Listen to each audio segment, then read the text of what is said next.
Welcome to the Great Detectives of Old Time Radio. From Boise, Idaho, this is your host, Adam Graham. If you have a comment, email it to me, box13@greatdetectives.net.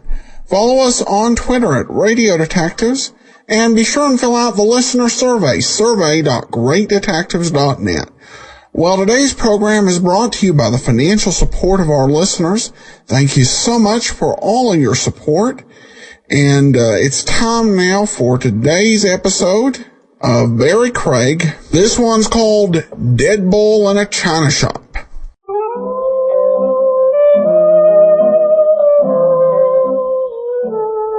Barrie Craig speaking. You're a confidential investigator, and if you're smart, you put yourself on a schedule. You get to the office at 9 and get out of it at 5. You eat a leisurely dinner and spend the rest of the evening with a book you hope is good. That is, if you're smart. If you're me, you get restless, and around midnight, you drop in at Willy's wagon. You find Willy morosely staring at his coffee urn, a small but not underprivileged brunette, with her head at the far end of the counter, sobbing. For a wild moment, you think that maybe Willy has wronged our little Nell. You then dismiss such happy fancies. You try to ignore the brunette who keeps right on sobbing, and you make a brilliant opening remark. What's new, Willy? Huh. Well, all right. How about a hamburger? Not new. Think I should take a chance on one? You got the pendants? No. I'll make you a hamburger. Thanks. Hey, better have a cup of coffee first. Why? Deaden your stomach nerves. I've tasted your hamburgers before. Well, they ain't improved since then. Willy, Huh? I know she didn't come at the place. I've never seen her here before. She's pretty, but does she have to make that noise? She is suffering from grief. She had the blue plate dinner here? According to what she tells me, she had a great loss. What did she lose? Her bull fiddle. A what? A bull fiddle. You know, them floated violins. I know. She plays the double bass. What's that? At Carnegie Hall for a bull fiddle. Oh, yeah, except nobody plays on a bull fiddle that she ain't got. It would be harder anyway. Come to think of it, losing one of those things is a little like misplacing the Empire State Building. It was swiped off her. Here's your hamburger. Thanks. Mr. Craig, maybe you can help Susie. She don't find a bull fiddle, she is liable to be out of weight. She is accustomed to eating, so I do not think this will be good for her. Susie, come here. Huh? I want you to meet Mr. Craig. Oh. Hi, Mr. Craig. Hello, Susie. Mr. Craig ain't only a friend of mine, Susie. He is also a confidential investigator. You ought to tell him your trouble. I only got one trouble. You lost your double bass. Uh-huh. Only the kind of music I play is the bull fiddle. Where did you lose it? At the club, the 4920 club. You're part of the band that plays the club? I play solos. The customers like it because I'm so small and the bull fiddle's so big. And besides, I'm cheaper than the band, so they like it. Bull fiddle isn't the kind of a thing a man could slip into his coat pocket. There can't be many things harder to steal. Whoever stole mine didn't worry about that. Well, when did you miss it? About an hour ago. I done my number, went out for a walk, and when I got back, No bull fiddle? no bull fiddle. Well, there must have been people around. Well, the club closed early tonight. There wasn't anybody around when I got back except Brinker. Brinker? Who's Brinker? Well, he's almost as big as you are, but not so cute. Well, I'd have trouble recognizing him from that. Well, he's sort of a caretaker and club bouncer, you know? I don't. I'm afraid I may find out, though. All right, Susie, let's go over to the club. Maybe I'll be able to come up with something that might help. Gosh. Thanks, Mr. Craig. Hey, wait a minute, Tom. Closing up anyways. I'll tag along. Why? Oh, I'm intrigued. I would like to meet a character who goes around swiping bull fiddles. I would also like to warn him to lay off the Brooklyn Bridge. It's smashing down.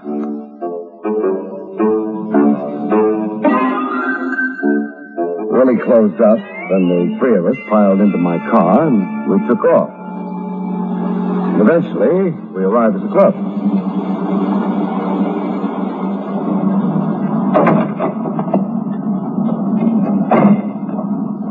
Hey, the club is dark. Well, I get a key to the stage door.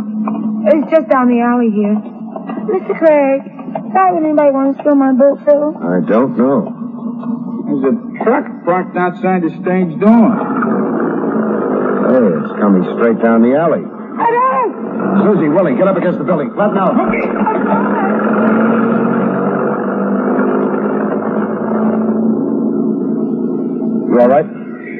I guess so. We're so close, though. That truck didn't care much whether it ran us down or not. Back of it was open, and... Susie, you had a case for the bull fiddle? Uh-huh. It was on the truck. Oh? With a fiddle in it. Hey, we ought to be chasing it or something. Had too big a jump on us. I got the license number, though. 4X354. Maybe it'll come in handy later on. Right now, let's get into the club. We're going to lock the stage door after the bull is stolen, huh? Another one like that, and I'll see to it you're forced to eat in your own lunch wagon. Nobody could be that cruel. Oh, it's open. They had no chance to lock it. Just a work light on over the dance floor. Mr. Craig. Yeah. One large man lying down. That's Brinker. Well, he's alive. He was slugged, passed out, but I don't think there's any permanent damage. Hey, Mr. Craig. Yeah? Over here at the edge of the floor. On my way. Pretty. Well, that's my bull fiddle.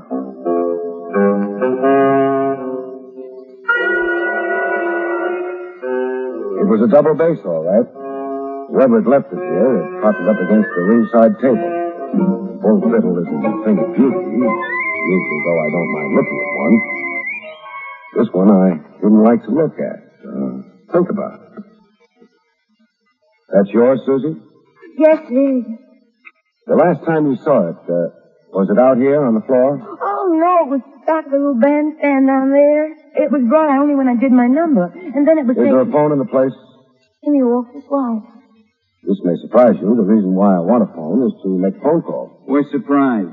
But, what are you going to call about? Susie's got her fiddle back. Sure. She hasn't got the case, though. Is that something to get excited about? A bull fiddle case? I don't know. I hope not. You're worried about something, aren't you? Lead me to the phone, Susie. I want to find a truck. Maybe it was the empty club. Shadows huddling in the unlit corners. The floor pale and shining in the silence that did the job on my nerves. Whatever it was, they were jumping.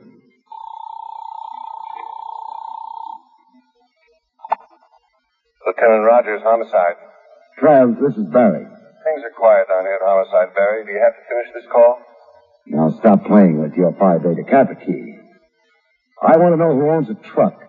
License number 4X354. What did the truck do, run you over? It came close. 4X354. Hang on. If I can wake anybody up over in motor vehicles, I'll have it for you in a couple of minutes. Thanks, Trav. I hung on. Barry? Yes? Name's Christopher Malone. Residence address 74 East Lake. Garage at 12 River. That's what I wanted. You got it. Barry, Yeah? need a hand? I don't think so, Trav. All I've got so far is a sort of hunch. Probably want me to think. Go on back to that bridge game. No one in the department plays bridge while on duty. They play pinochle. So long, Barry. So long. Come on, Susie. Let's go back and see if Brinker has come too. What's wrong with you, Mr. Brinker? I got a headache. In both heads? But this here ain't my head. This here's a lump on my head. You, Brinker. What happened? I was straightening up the place, and all of a sudden I feel somebody breathing down the back of my neck, so I says, stop breathing down the back of my neck. So he stops breathing down the back of my neck, and he hits me on the head. I shouldn't have told him to stop breathing down the back of my neck. Maybe not. Did you see what it was? I didn't see nothing to nobody. Too bad. Susie, I'll take you home. Willie, you coming along? Sure. Brinker, can you lock it up somewhere? Yeah, sure. One of the back rooms. Fine. Let's go.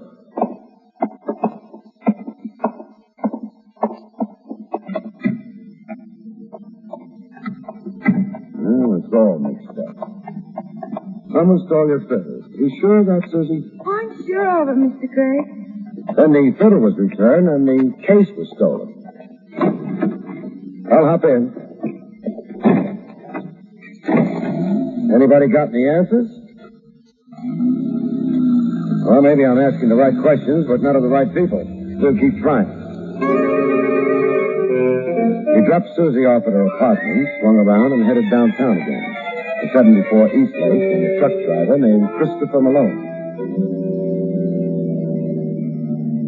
Maybe I ought to take you home, Willie. I ain't no hurry. But your wife. That's why I ain't no hurry. All right, she's your wife. Don't rub it in. But I'm perfectly willing to share the truck driver with you.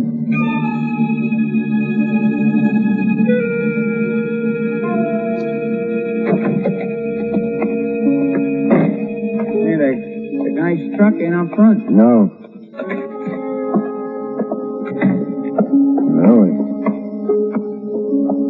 Nameplate over the doorbell. Yeah, Malone.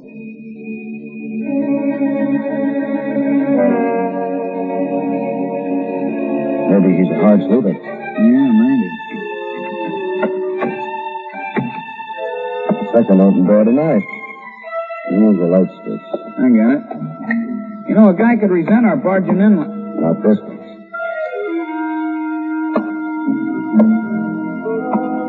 Well, according to the police, Christopher Malone lives at 74 Eastlake. They're wrong. He's dead there. Trent came out with a couple of the boys from homicide. They all stood around and stared at the corpse of the late Mr. Malone. He paid no attention. Corpses rarely do. We had a head start. We'd seen him before they did, so we left earlier. Guys don't look good when they're shot full of bullets. It's never been recommended as a beauty aid. He was the truck driver who drove away with Susie's bull fiddle case, huh? Yeah. So what happened to his truck and the case? I don't know. Well, why would anyone swipe a bull fiddle case without the bull fiddle in it anyways? Maybe he didn't know the fiddle wasn't in the case. Well, he's sure going to be disappointed when he gets home and opens the case and reaches for the fiddle. Somehow, I don't think so. Don't ask me why, either. I won't. You wouldn't answer. Like if you was to ask me what goes into Willie's Irish stew, would I answer? But this car ain't aimed at my house.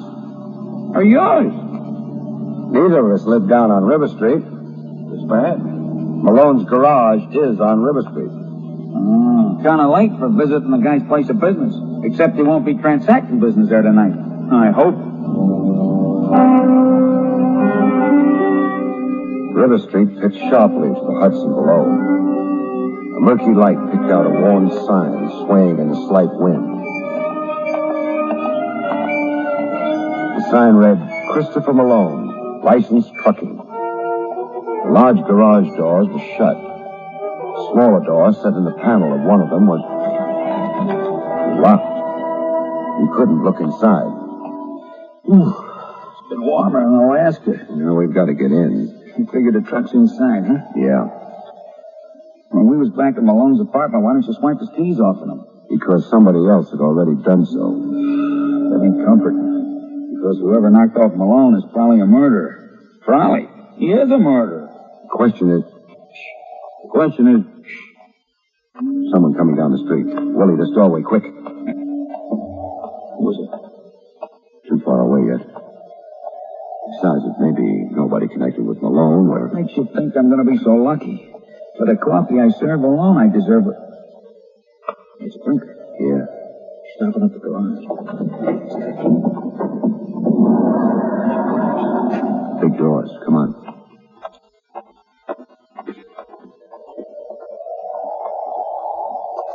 Lights on inside. Truck's there. Back of it towards us. Brinker must be up front. Come on. We're getting into that truck. Trucks ain't very comfortable. Personally, I would rather lay down in a bed.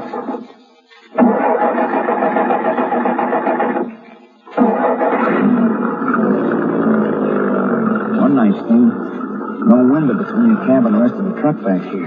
So Brinker won't spot us while he keeps going. But, what happens when he stops? We'll worry about that later. You got something better to worry about now? Yeah. Tell me so I can worry about it too. Over to your left. Oh, the bull fiddle case. Still where it was when we spotted it. I should worry about the case? Only about what's inside of it.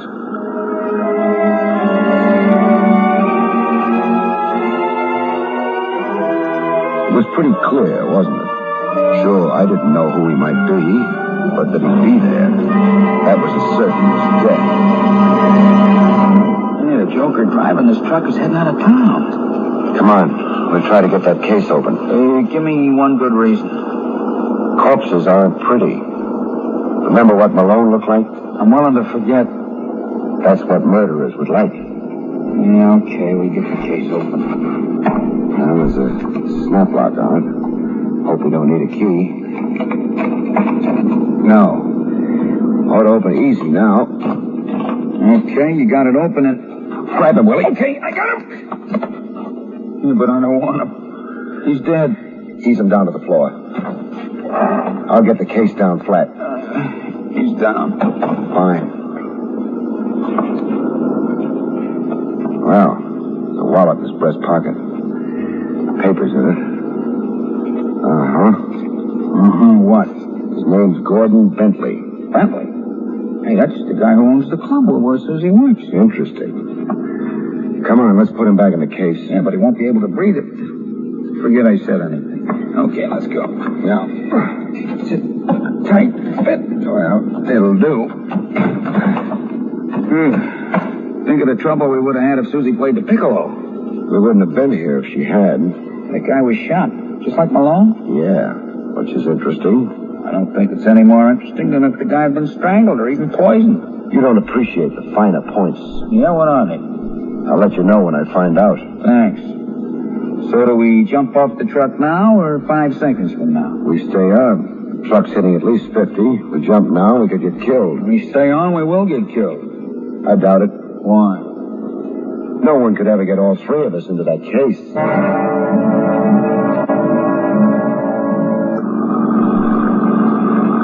We're getting off the highway. It's slowing down.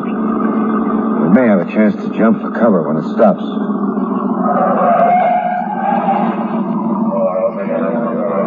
Uh-oh. Sounds like we're surrounded. We stay. Sooner or later, somebody's going to spot us back here, and then Maybe it'll be later. How are things, Brinker? They're fine, Mr. Walsh. We got a load ready for you to run in. Okay, Mr. Walsh. Why I'm here. everybody's leaving. This trip, I got something special for you, Mr. Walsh. You have? What? I'll tell you about it when we start loading the truck. And we ain't popular. Everybody's gone away. We get out.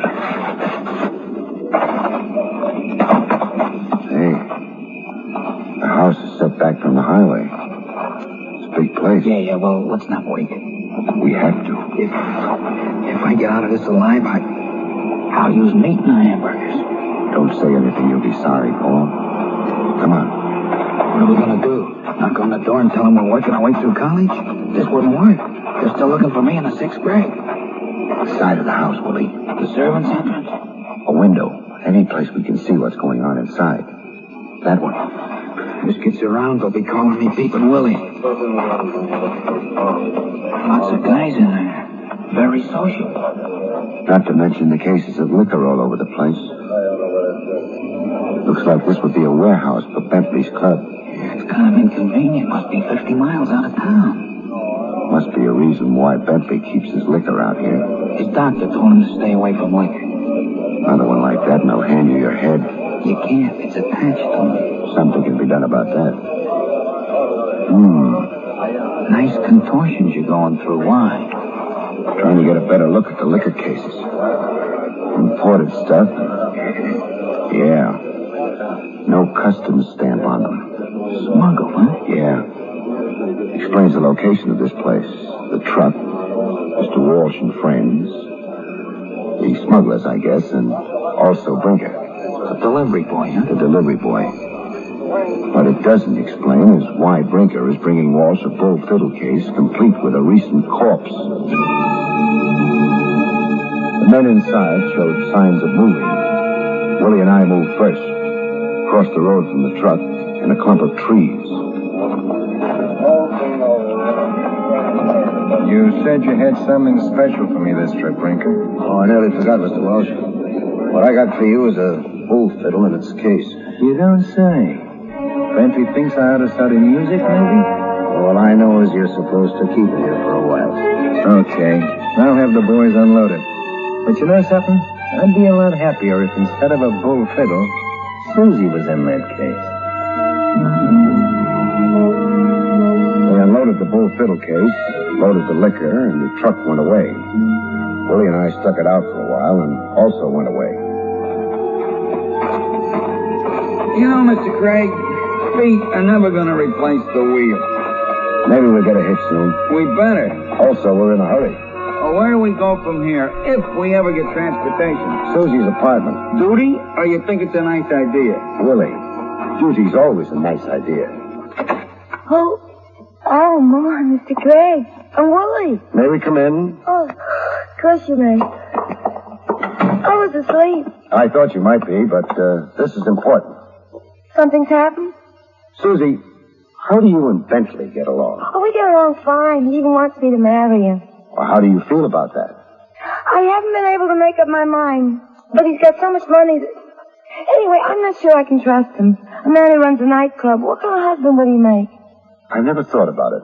So Gordon, that's Mr. Bentley, said he was going to sell the club to prove he really loved me. Did he sell it? He was supposed to this afternoon.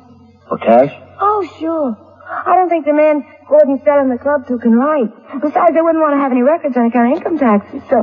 Well, that's one of the reasons I don't know if I should marry Gordon. That's Mr. Bentley. Have you seen Gordon? That's Mr. Bentley today? No.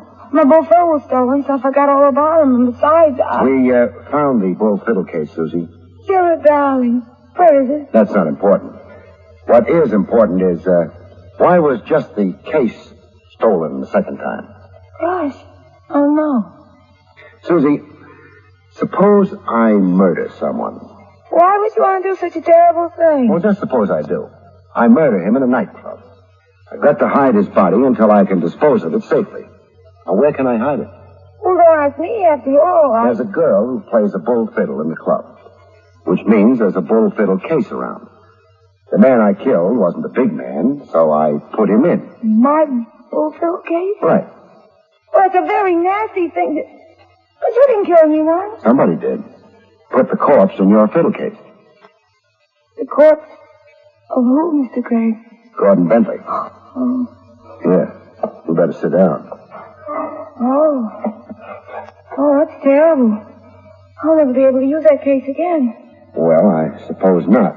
I'll never be able to marry Gordon. That's Mr. Bentley, either. You don't really care about that, do you?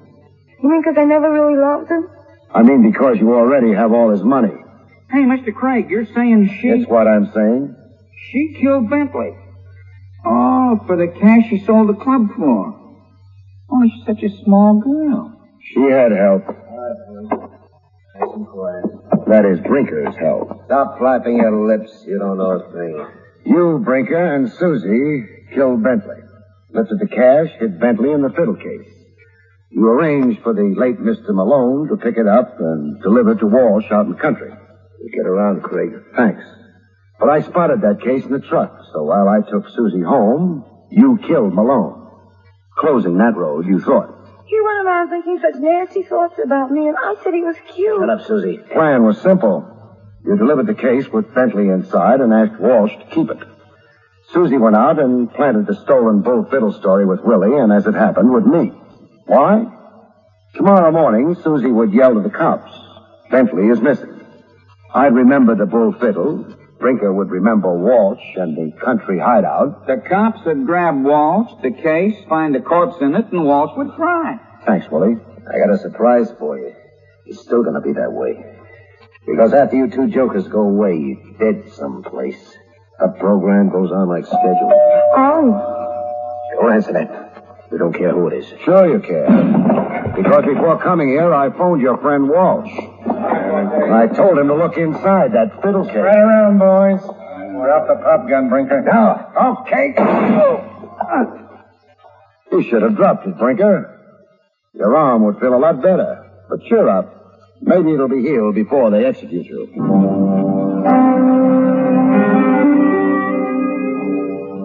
That wasn't a nice thing to say, but then murderers aren't nice people. I phoned the police, and by the time they arrived, Walsh had discreetly gone for a long walk.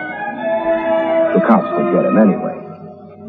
However, they took over Brinker and Susie.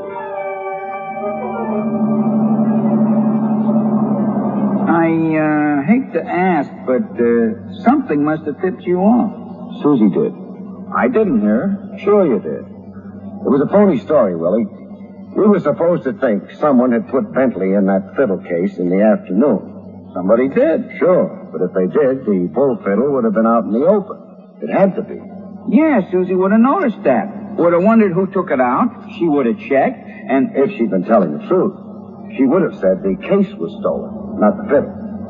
But the truth wasn't what Susie was dealing in. It was murder. Uh-huh. Well, thanks for taking me home. And, after all this time, when I walk into that house where my wife is no doubt waiting up for me, and her eyes light on me, it won't be joy, Mr. Craig. Well, what will it be? Murder. Welcome back. Well, this is another case where somebody put a detective on the trail, but were actually guilty. This was, in some ways, more believable, I think, mainly, because she didn't know she was talking to a detective, and that she was putting a detective onto the case. But then again, the voice, I don't know, I'm still having trouble buying that, she actually conspired, for the murder, but Barrie Craig said he did, and, well, Barrie is right, when he gets down to the point of the denouement. The program was edited. This was not done on our part. This was just something that was, came in the recording. So, well, we did have 3 lost episodes between last week's show and this one. Those were Sweet Goddess of Murder, The Wife Who Was a Gift, and The Fatal Punch. And this actually is the last of the 1954 shows. Next week we'll be starting on the programs from 1955. When we do turn to listener comments and feedback, Mo Johns writes, this is terrific podcast. I love vintage radio and enjoy Adam's insight. Well, thank you so much. I appreciate you listening. And that'll actually do it for today. We will be back next week with another episode of Barrie Craig. And tomorrow, join us for another episode of Poirot from Boise, Idaho. I want to let you know, email me, box13@greatdetectives.net. Follow us on Twitter at Radio Detectives.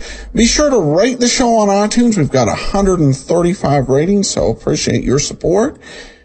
But for now, I am signing off.